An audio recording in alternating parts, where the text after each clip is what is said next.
Thanks to Daredevil Born Again, White Tiger is white hot.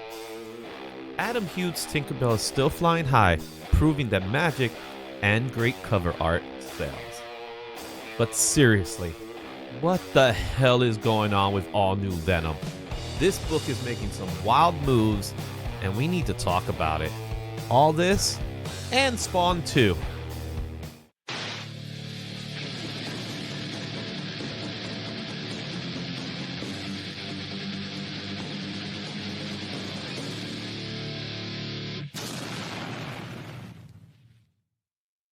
Welcome to the top trending comics for the first week of April.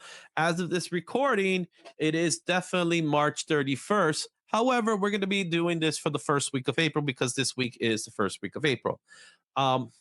Shane, we're looking at this top list. We got 4 comic books in this list, actually 3 of which are returning.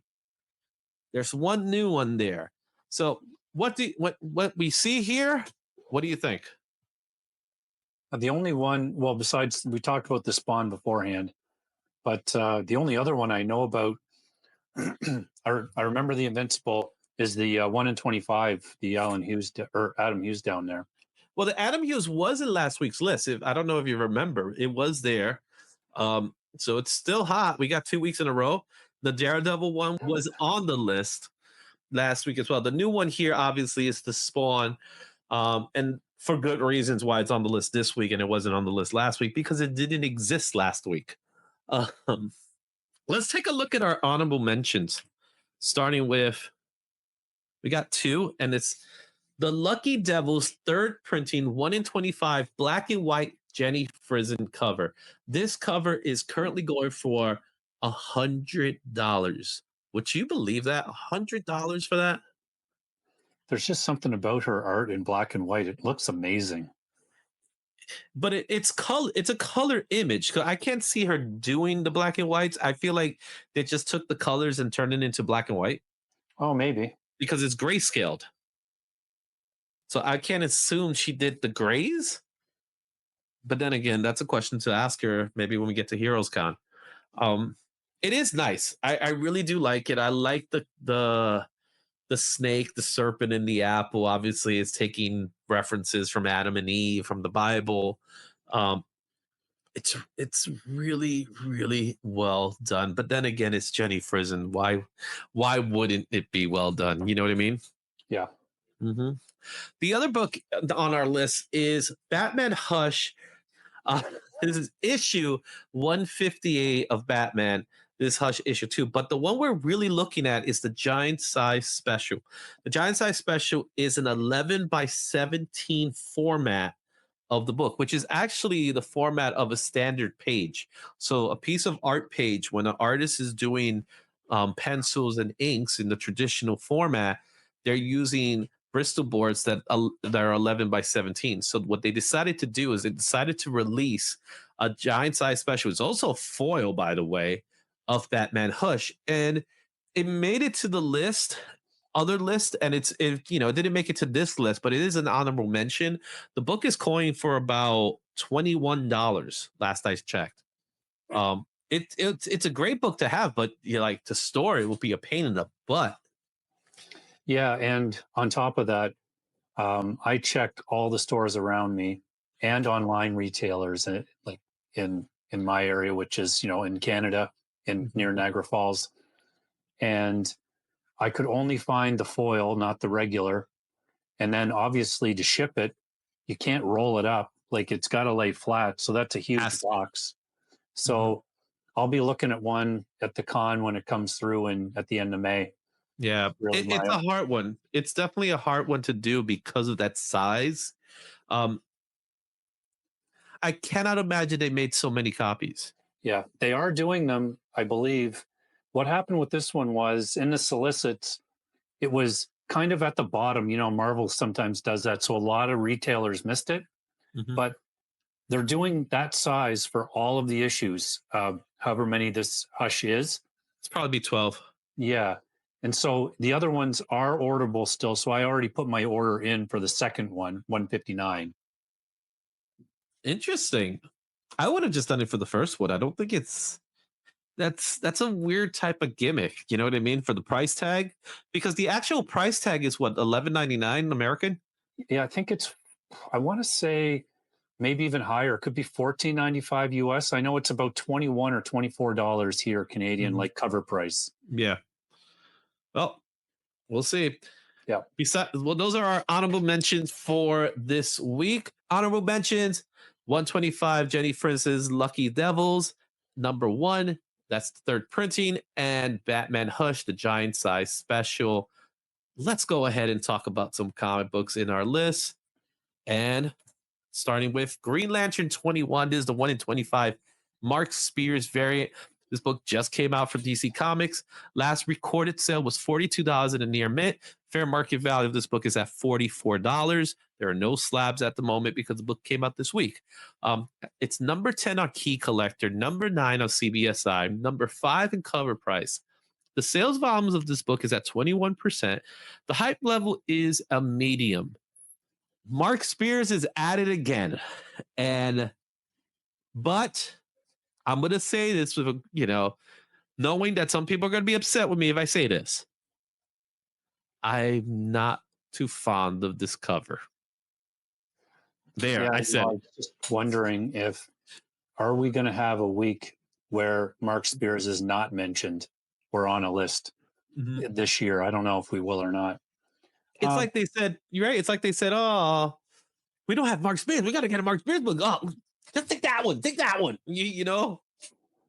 Yeah, I'm not never been a huge Green Lantern person myself, so I'm not attached to this cover at all. It just doesn't.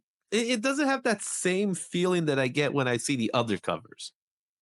It's kind of, especially for Mark Spears being the way that he's been, it's kind of blah. Yeah, I do like the background, like with the elephant. I think that's cool. I just think there's something up with Green Lantern himself. Yeah.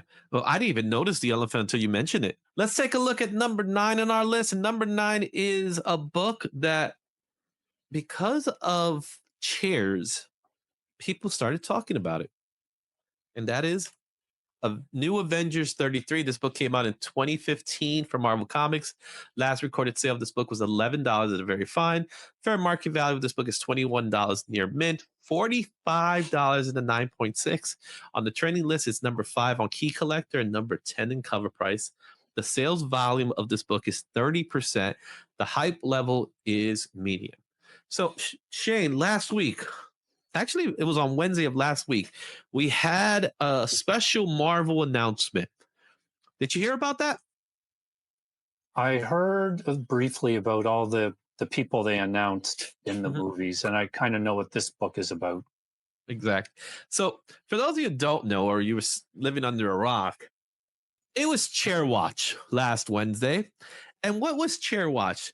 Chair Watch was sitting on YouTube for 5.5 hours looking at chairs with names of actors that are going to be in the next Avengers Doomsday movie. My favorite chair, of course, was Paul Rudd, because he had a little chair. He was the only one that they did something for.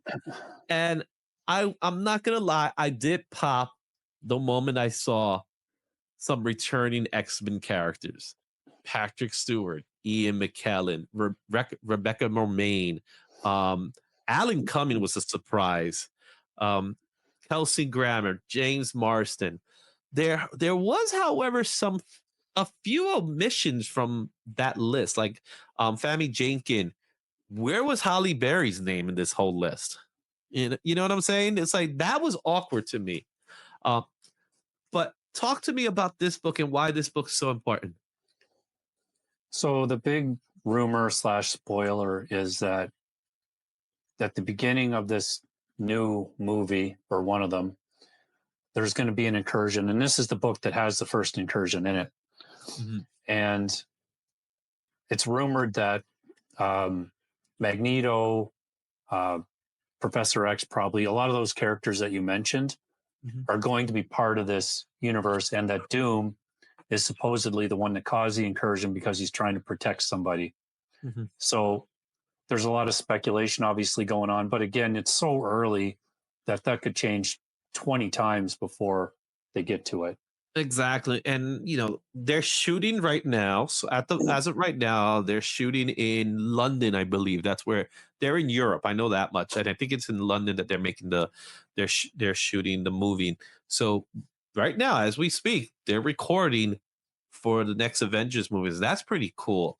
Um Honestly, I think the incursion thing is more it's I think that's less of a rumor and more of what the story is going to be about, because we are going towards the second rendition of Secret Wars, so not Marvel superhero Secret Wars, rather than Secret Wars, the Jonathan Hickman storyline.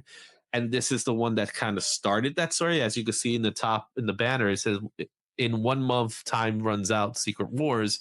So this was a prelude to Secret Wars. So it sounds to me like that's part of the plan.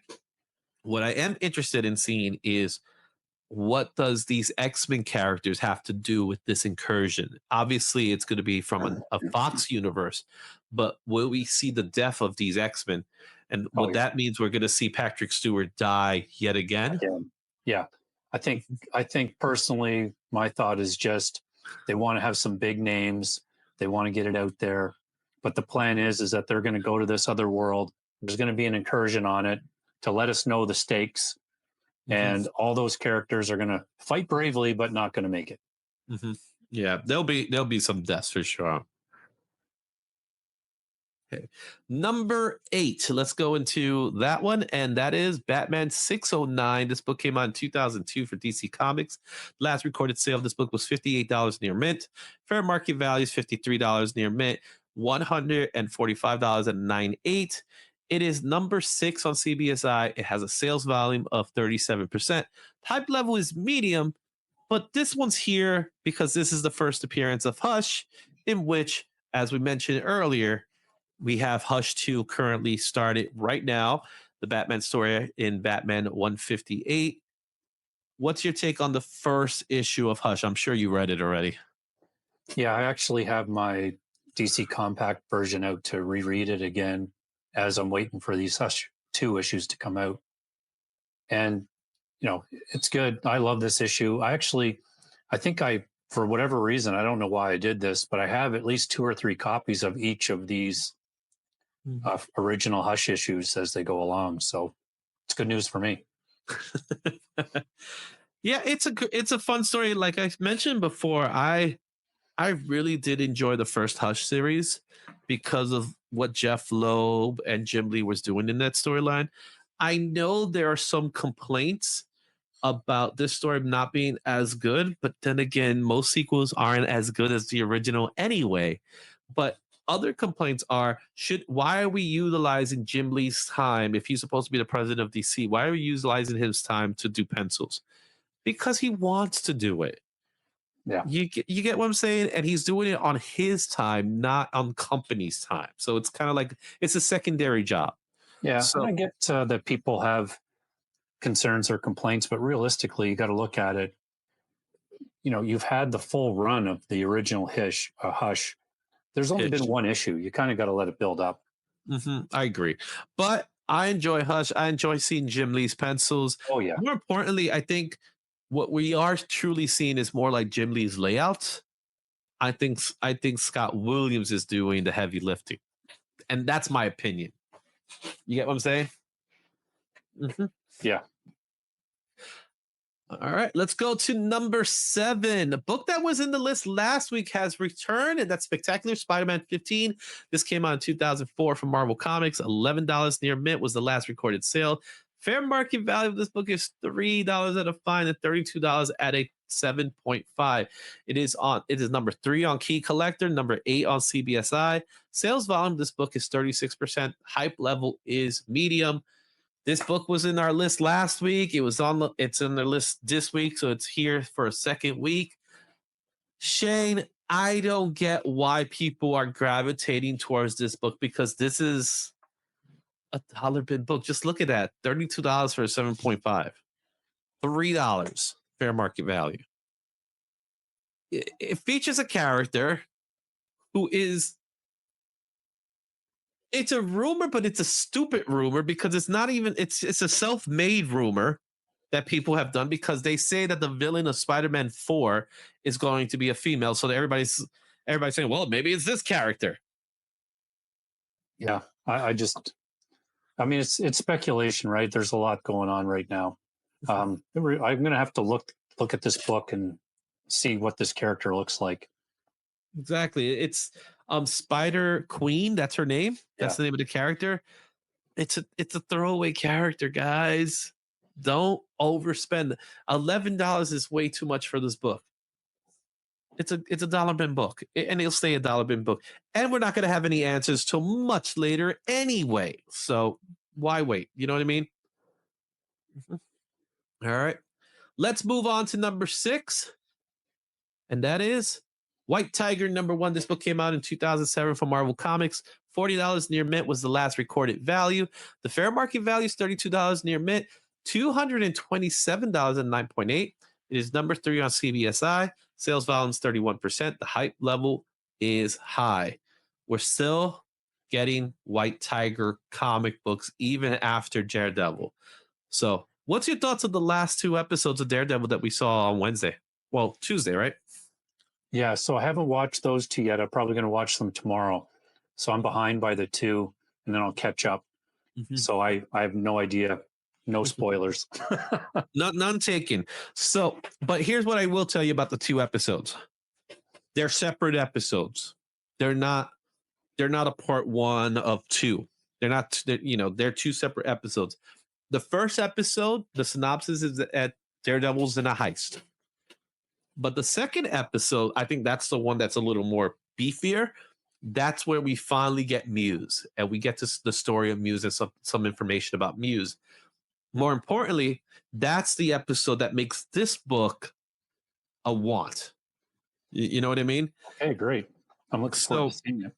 So this is the first appearance of Angela as the White Tiger. This is not her first appearance, but this is her first White Tiger book.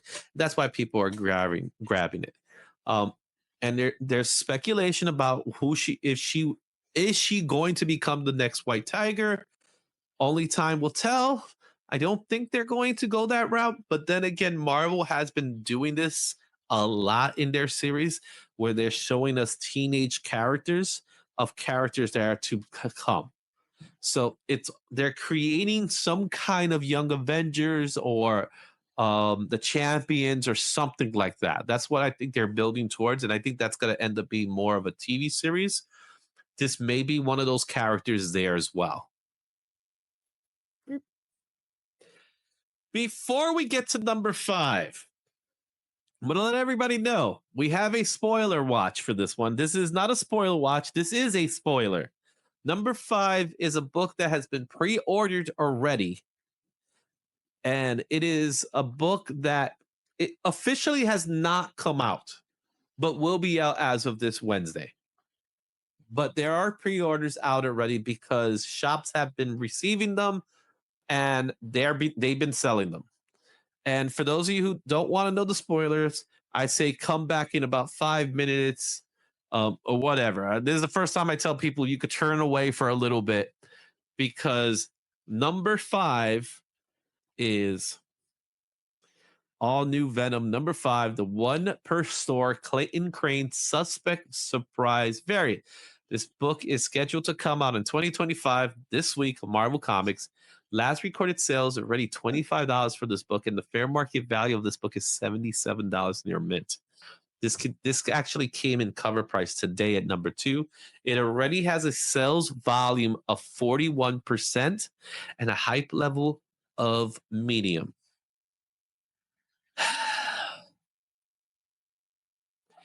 For those of you who don't notice this is saying that Mary Jane is the all-new Venom. Shane, before I do my rant, you tell me your feelings towards this. Well, I mean, you just need to look at the numbers you just read to show that it's causing interest. If there was zeros all across the board and it wasn't on this list, we wouldn't be talking about it. So I already know that the editors, Mr. Brevord or whatever his name is like, Oh, look, they love the idea of Mary Jane as Venom because look, they're buying it. They love it. But she was never involved in this damn story. She made an appearance in one of the issues. A cameo schmaggio, whatever, man. Like, seriously, you're telling you make this whole thing about who this person is, who is this new Venom. You have us thinking Luke Cage, you have us thinking Robbie Robinson, you have us thinking freaking Paul, and you make it Mary freaking Jane? It's brutal. It is just It's a the most classic. ridiculous thought that someone came up with. I'm telling you, it's Tom and the other editors for sure at Marvel that totally don't want Peter and MJ to be together. Just going, how can we annoy people even more? Because we can do whatever we want because people keep buying these books. And this is the result. But it's just the most stupidest thing I've ever heard of. You're turning this character into Venom. Why does she have to be male, by the way? Is that something that she wanted to do? Like, oh, let's keep her in the male's bodysuit or something like that? Like, what? It is the most stupidest thing I've ever heard. And they've done some stupid things there. The House of Ideas have become the House of Idiots. They're going to milk this a lot. You know, it'll be she's not Jackpot anymore. Then her first appearance as a non-male Venom will be, you know, when she switches, when everybody finds out. It's just ridiculous. Heck, you could have done Black Cat for all I care. But still, it's like, why are you taking these characters and just doing whatever your will is? Except for what people want. Yeah, give me stories that matter. Don't give me something just because you want to get a cheap pop. You're going to get some sales here. And to be honest, a one per store variant is not sales. There's no sales. That's all. That's second party aftermarket sales. So they're not making money off of that. They're making money off of the other books, right? Because they made a big deal that's a big reveal, right? So they're making money off of this book. The real question is, are they going to be making money off of issue 6, off of 7, off of 8? Oh, it'll stop at 6. Don't worry. You know what I mean? So it's just ridiculous to me that they go this route. You know what I'm saying? It's like All-New Venom is Mary Jane. Can't they just let Mary Jane be Mary Jane already? Yeah. And it's not a good client card either. Yeah, I agree with the DVH's comment. If you look at all the other variants like this, they all pretty much look the same, except for a different head. Yeah, because they're all supposed to be spoilers. And some of those spoilers already, like some of them are like, oh, we know it wasn't Luke Cage. We knew it wasn't Rick Jones. So why even make them? Why? Because you want to make more variants, because that's the only way you get people to buy your books. Yeah. I hate this. I hate this variant game where we buy books because we love variants and we're obsessed with the variants. Let's be honest. It's because we're looking at nice artwork. So what it does, it causes a spike increase in sales. But what it does, it really doesn't do anything for anybody, because all it is just no one's reading the interiors anymore. So let's just keep on making sales of covers. For that, just do cover books. Who cares? Right. Any of the other picks really would have been interesting, but it would have, I think, kind of brought their characters down. Like, it would have been cool if Luke Cage was Venom because he's got the skin already. So it's like you could have had some cool story ideas with that. But why would you want to have Luke Cage be Venom? He's already great on his own. Same with, Madame Mask, cool character. Like, they could have done some really neat ideas with that. But again, she's already a good character on her own. You don't need to add anything to that. And it's the same with Mary Jane. She's already a good character. Oh, I'm so done with this. Let's go to number 4 and move on from this travesty that we have in front of us. Number 4, Invincible #1. This book came out in 2010 from Image Comics. $50 was the last recorded sales at a near mint. Fair market value of this book is $69 near mint, $199 in the 99.8. Trending list, it's number 6 in cover price. Sales volume of this book is 53%. The hype level is medium. Now, I say medium because Invincible season 3 is done. It's been a couple of weeks since it's been done, so it's starting to cool off already.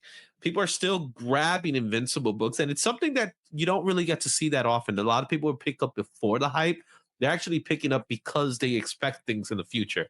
So I think they're future buying for the next season. How you feel about it? My daughter and I were watching it again from the beginning. Really? You're doing a rewatch? So, and obviously having the originals of this series is, that's not going to happen. But I am on the hunt for those compendiums, so I'll get those, and I can't wait to read the actual comics. Yeah, the original, to have an original run of Invincible is almost as if you were having an original run of like classic Silver Age books. The price tags that a lot of these books are demanding. We're talking about books that are in the hundreds, some even in the thousands. That's how low the print run for Invincible really was when it first came out. It's crazy to see that today. Mm-hmm. All right. Let's take a look at number 3. And that is Daredevil 58. This book came out in 2005 from Marvel Comics. $15 was the last recorded sales at a near mint. Fair market value of this book is $6. 9.8s are going for $2.75. It was number 2 on Key Collector, number 2 in CBSI. Its sales volume is at 51%. Hype level is high. Daredevil, still hot. First appearance of Angela the White Tiger. This is the book for that. First of all, I love this cover. I think this is such a cool cover with the red and the black. Good stuff by Brian Michael Bendis, Alex Mayleave. Good story, man. It's just good overall. I'm so happy that these books are doing so well. Mm-hmm. Yeah, I agree. I love that cover. And I'm looking forward to those 2 episodes now that you were talking about them. Yeah, and you'll see the difference. It's almost a night and day with those 2 episodes. Because the first episode, as I mentioned, which is the bank heist, you could tell that was part of the early shoots because he acts a little differently in that episode, while the second episode that they show is more of a darker tone of where they eventually ended up. So go check them out when you get a chance, and then let me know what your thoughts on it. All right, for sure. Okay, let's go with number 2. Number 2 is a new book to our list. That's Spawn 361. This is the WonderCon exclusive unsigned that was limited to 650 copies. This book just came out for Image Comics. Last recorded sale was $80 near mint. Fair market value of this book is at $93. There are no slabs that are recorded.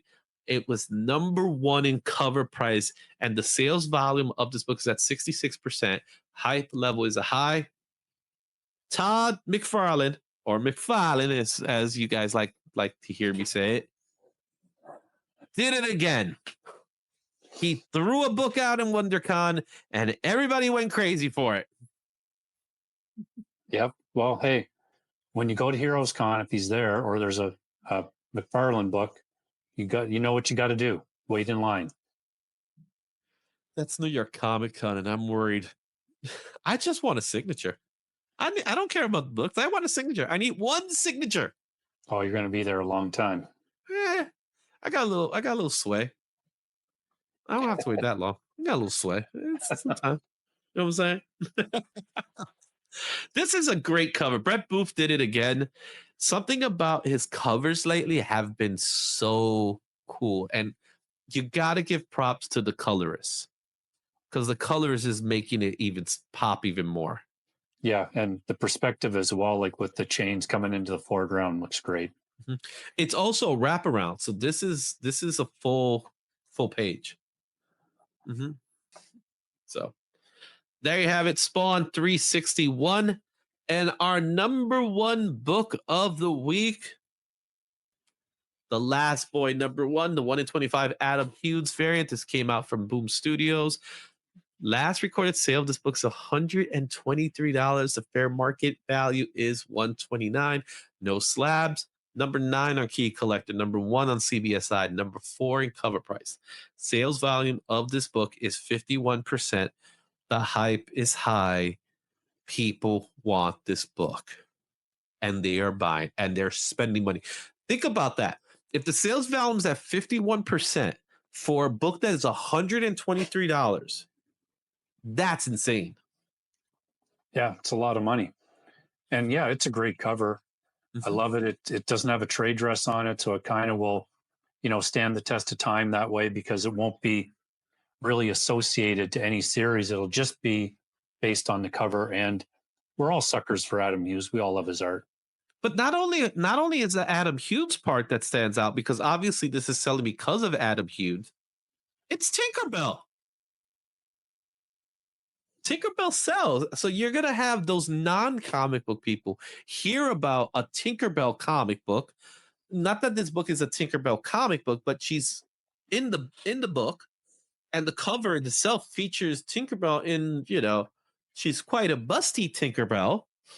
I'm going to call it what I see, because I see it in front of me. That's what's making it sell. That I do believe, kind of like with Mark Spears with Universal Monsters, Adam Hughes plus Tinkerbell, you got some dollars. Yeah. So that's your number 1 book for this week.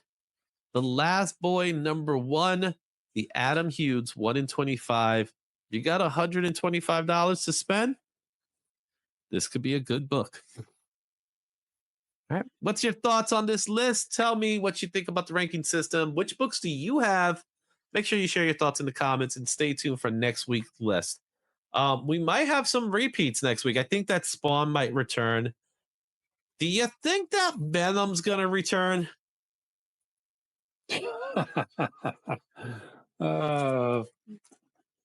Probably. I hope not. I definitely expect the Spawn to return, because it hasn't hit Key Collector or CVSI, but who's to say? Anyway, thanks everybody for watching this part of the show.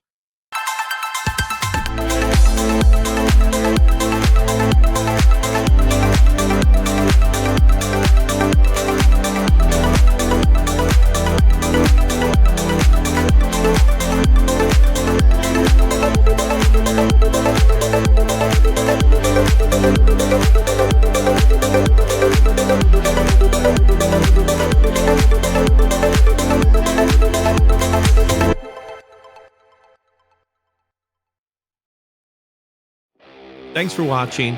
Don't forget to like, comment, and subscribe for more comic content.